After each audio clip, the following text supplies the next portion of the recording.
इससे बड़ी किसान के लिए और क्या दुर्दशा हो सकती है कि उसकी ज़मीन ही छीनी जा रही है। 24 घंटे के अंदर उस किसान को वो ज़मीन छोड़नी पड़ेगी। वो कलेक्टर साहब चाहेंगे कि उसको कितना रुपए देंगे, उसकी बिना सहमति की ज़मीन छीनी जा रही है, तो इस पे तो आंदोलन होगा ही होगा। और इसी मैं ये जो आंदोलन की आज कैथल ज़िले में खेती बाड़ी हरियाणा के चैनल से शुरुआत हुई है और एक दिन यह आंदोलन सारे हरियाणा में फैलेगा और जीतेगा। उस दिन भी हम खेती बाड़ी हरियाणा का स्वागत करेंगे कि आपने हमारी आवाज़ हमारे भाइयों तक पहुंचाई। जी धन्यवाद। सरकारें कुछ बातें लागू करना चाहती हैं, कुछ की गई हैं, कुछ अधूरी हैं और कुछ को करना चाहती है, लेकिन अक्सर ऐसा होता है कि सरकार की जो मंशा है वो पूरी नहीं हो पाती है। क्योंकि जिस तरह 3 कृषि कानून की बात को ही ले लीजिए, 3 कृषि कानून लागू करना चाहती थी सरकार, लेकिन किसानों का एक बड़ा आंदोलन खड़ा हुआ और सरकार को विरोध का सामना करना पड़ा। और इसी बात को लेकर के हम बातचीत एक और आंदोलन की करने जा रहे हैं, जो आंदोलन बहुत जल्द बड़े स्तर पर खड़ा होने वाला है। और वो क्या है, क्यों आंदोलन खड़ा होगा और क्या कारण है आंदोलन के पीछे, हम बातचीत करेंगे। लेकिन आपको बता दें कि भूमि अधिग्रहण, जिस अधिग्रहण के तहत किसानों से ज़मीनें सरकार अक्सर लेती आई है, लेकिन उसमें क्या कुछ दिक्कतें हैं, क्यों उस भूमि अधिग्रहण बिल के खिलाफ़ हैं किसान, इसी बात को हम जानेंगे। और आप भी जान लीजिए कि वो किसानों के लिए कितना घातक हो सकता है। जी बहुत बहुत स्वागत आपका।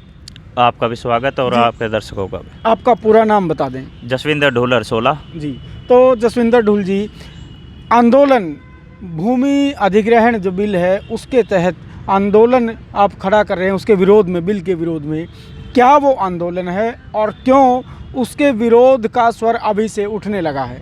देखिए, भूमि अधिग्रहण बिल 1894 में अंग्रेज़ों का राज था, तब से चल रहा है। उस समय क्या होता था कि हमारी ज़मीनें अंग्रेज़ बिना उसके कोस लेते थे और हमारे बुजुर्ग कुछ कर भी नहीं सकते थे। लेकिन आजकल हम युवा है और जब युवा कुछ सोचता है तो उसका विरोध करता है तो सरकारों को वो वापस लेना पड़ता है। अब भूमि अधिग्रहण बिल 1894 के बाद आंदोलन चलते रहे। 1947 में अपना देश आज़ाद हो गया। उसके बाद 2013 में कांग्रेस एक बिल लेकर आई भूमि अधिग्रहण का। उसमें कुछ अच्छी बातें थी कांग्रेस की तरफ से।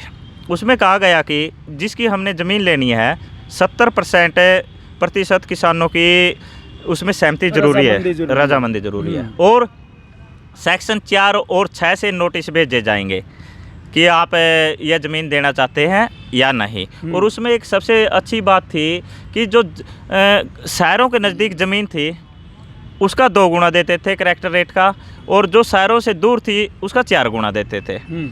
इसी उसमें 2015 में जो हमारे यहाँ प्योदा के नज़दीक से बाईपास निकला था, पहले 27,40,000 रुपये दे रहे थे, लेकिन हमने उसमें 2013 में आंदोलन किया था एक्ट के तहत, तो 47,40,000 रुपये पर किला दुआया था। मतलब ये किला में 20 लाख की बढ़ोतरी कराई थी और अपने कैथल जिले को 60 करोड़ का फ़ायदा हुआ था। लेकिन अब क्या किया, जब मोदी सरकार आई तो इसको भूमि अधिग्रहण बिल को वो दूसरे तरीके से करना चाहती थी, लेकिन विरोध हुआ तो वो कर ना सकी।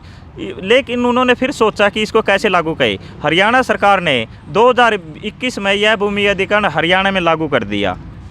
अब इसमें क्या कहा गया, क्यों हम उसका विरोध कर रहे हैं? उसमें कहा गया कि जो आपकी ज़मीन है 70% सहमति की कोई ज़रूरत नहीं है, पीपी मॉडल कहते हैं इसको, और ना ही हम आपको सेक्शन 4 और 6 देंगे। और इससे भी अलग बात, उन्होंने 35 किलोमीटर का एक एरिया तय कर दिया कि यहाँ तक हम 2 गुना देंगे और उसके बाद 4 गुना देंगे। लेकिन एक बात सोचिए, हमारा अगर मैं कैथल में बैठा हूँ तो जींद तक हमारी 50-55 किलोमीटर है। अब मेरा गांव, मेरे कैथल का गांव 35 किलोमीटर तक नहीं आएगा, क्योंकि वो 15-20 किलोमीटर के एरिया तक आ लेगा, तो हम 4 गुना नहीं ले सकते। सबसे ख़तरनाक तो ये है। दूसरा, इसमें ना हमें कोर्ट में जा सकते हैं क्योंकि सेक्शन 4 और 6 ख़त्म कर दिया।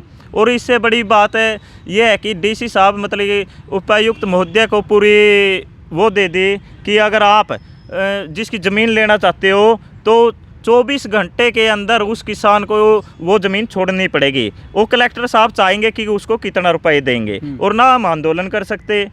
अब अगर ज़मींदार जवाब देगा कि मैं मेरी ज़मीन क्यों दूँ, लेकिन वो कहेंगे ये प्रशासन खाली कराएगा और जो उसका खाता होगा उसमें अपनी मर्ज़ी से वो पैसा डाल देंगे। इससे बड़ी किसान के लिए और क्या दुर्दशा हो सकती है कि उसकी ज़मीन ही छीनी जा रही है, उसकी बिना सहमति की ज़मीन छीनी जा रही है, तो इस पे तो आंदोलन होगा ही होगा। और इसी कड़ी में अभिमन्यु कुहाड़ जी, आपने नाम सुना होगा, लोगों को जागरूक कर रहे हैं। सोनीपत जिला, रोहतक, जज्जर में टीमें तैयार हो चुकी हैं और अब कैथल या इससे आगे भी बहुत जल्दी शुरू होने वाली है और ये हम आंदोलन लड़ेंगे और जीतेंगे।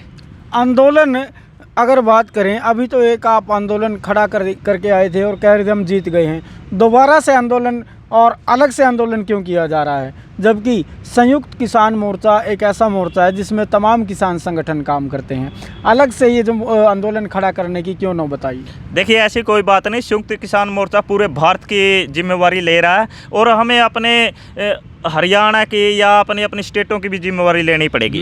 दूसरी बात, संयुक्त किसान मोर्चा, एक बार हम इसका आह्वान करके लोगों को जागरूक करके संयुक्त किसान मोर्चे से भी इस आंदोलन की शुरुआत कराएंगे, उनके साथ मिलकर लड़ेंगे। जी। तो सीधे तौर पर इनका कहना ये है कि संयुक्त किसान मोर्चा जो है वो ये तय करता है कि जो पूरे भारत की समस्याएं हैं, किसानों की आवाज़ है, उनको किस तरह कहाँ बुलंद करना है, जबकि जो प्रदेश स्तर की जो किसानों की समस्याएं हैं उनको अपने स्तर पर ही उठाएंगे और ये मुद्दा अगर दूसरी स्टेटों में भी होगा तो वहाँ पर भी संयुक्त किसान मोर्चा के बैनर तले इसको उठाया जाएगा। शायद यही कहना चाहता हूँ जी। और हरियाणा के जो संयुक्त किसान मोर्चा के सदस्य हैं और भी उनको साथ लेकर मिलकर लड़ेंगे, क्योंकि यह लड़ाई हर एक व्यक्ति की है। जी। तो सर, अगर बात करें जिस तरह से सरकारें लगातार किसानों में फूट डालने के लिए तरह तरह के बड़ा किसान और छोटा किसान जैसी बातें करती आई है, तो क्या इसमें ये भी संभावनाएं हैं कि इसमें बड़े किसान को ही फ़ायदा मिलेगा या छोटे किसान को ही फ़ायदा मिलेगा, फिर बड़े किसान को नुकसान होगा, छोटे किसान को नुकसान होगा, इस तरह की भी कुछ समस्याएं आ सकती हैं? देखिए, किसान तो किसान है, वो बड़ा हो या छोटा हो। बाकी दूसरी बात, 86% तक भारत के किसान 2-2.5 किले तक के हैं। ये आंकड़े हैं, मैं नहीं कह रहा। अब 2-3 किले वाला अब बड़ा किसान है या छोटा है, वो आपने सोचना है। हमारी लड़ाई क्या है, 2-2.5 किले वाले में से ये सरकारें किसी पीपी मॉडल के तहत, प्राइवेट उसके तहत हमारी ज़मीन कोस लेगी 1 किला और हमको रेट देगी नहीं, तो अब हम 1-2.5 किले से 1.5 पे रह जाएंगे, क्योंकि जो ये हमको थोड़े बहुत 20-30 लाख रुपए देगी, इतने तो हमारे ऊपर कर्ज है, क्योंकि सदैव हमें कार्य करते रहे, हमें फसल का मूल्य नहीं मिलता। 6% सिर्फ एमएसपी मिलती है। आप हिसाब लगा लीजिए किसान मजदूर की समस्या मतलब कितनी बड़ी है। जी। तो अगर बात करें, आज एमएसपी की बात हर सरकारें करती हैं, चुनावी मैदान में जब उतरती हैं तब बड़े दावे और वादे किए जाते हैं एमएसपी के, लेकिन मात्र 6% किसानों को एमएसपी मिल पाता है। ये आंकड़े आपने कई बार सुने होंगे और बड़े टीवी चैनल्स की सुर्खियां भी बने हैं। ये भयानक वो आंकड़े हैं जो किसानों के मुद्दे पर आप सुनेंगे तो आप समझेंगे कि कितना सौतेला व्यवहार किसानों के साथ होता आया है और किसानों से वायदे करके कितना खरा उतरती हैं राजनीतिक पार्टियां, ये आप खुद जान लेंगे। तो और क्या कुछ कहना चाहेंगे सर? भविष्य में अगर बात करें तो मौजूदा जो सरकार है वो लगातार एक के बाद एक नए कानून बनाती है और उन कानूनों को धराशायी कर दिया जाता है, क्योंकि लोगों में विरोध बढ़ता जा रहा है। देखिए, मैं इतना कहना चाहता हूँ, सरकारें कोई भी हो किसान मजदूर की नहीं होती और हमें मजबूरी में आंदोलन करने पड़ते हैं। हमें कोई शौक नहीं है कि अपने घर से बाहर सड़कों पर या लट खाएं, या शहीदी भी हुई है, पीछे भी देखा होगा आपने 750 शहीदी हुई है। लेकिन हमें अगर हमारे खिलाफ कुछ सरकारें गलत करेगी तो हम आंदोलन करेंगे, संघर्ष करेंगे और शांति प्रिय तरीके से जीतेंगे। जी। तो जिस तरह से हमने वार्तालाप किया है, इस वार्तालाप को जी मैं ये जो आंदोलन की आज कैथल ज़िले में खेती बाड़ी हरियाणा के चैनल से शुरुआत हुई है और एक दिन यह आंदोलन सारे हरियाणा में फैलेगा और जीतेगा। उस दिन भी हम खेती बाड़ी हरियाणा का स्वागत करेंगे कि आपने हमारी आवाज़ हमारे भाइयों तक पहुंचाई। जी, धन्यवाद। तो इस वार्तालाप को आप सुन रहे थे। लगातार किसानी मुद्दे आपके जहन में होंगे, क्योंकि 1 साल का लंबा संघर्ष करने के बाद किसानों ने किसानों की पीड़ा को अपना लोगों तक पहुंचाया है और लोगों ने समझा है कि किसानों की पीड़ा आखिर है क्या। सरकारें जितना जल्दी समझ लेंगी वो उनके लिए फ़ायदा है, नहीं तो लोकतंत्र में जब भी किसानों के साथ कुठारघात होता है, मज़दूर के हकों पर डाला जाता है, वो सरकार कभी सत्ता का सुख दोबारा नहीं भोग पाई है। तो आप देख पा रहे हैं कैथल से संदीप कुमार की विशेष रिपोर्ट।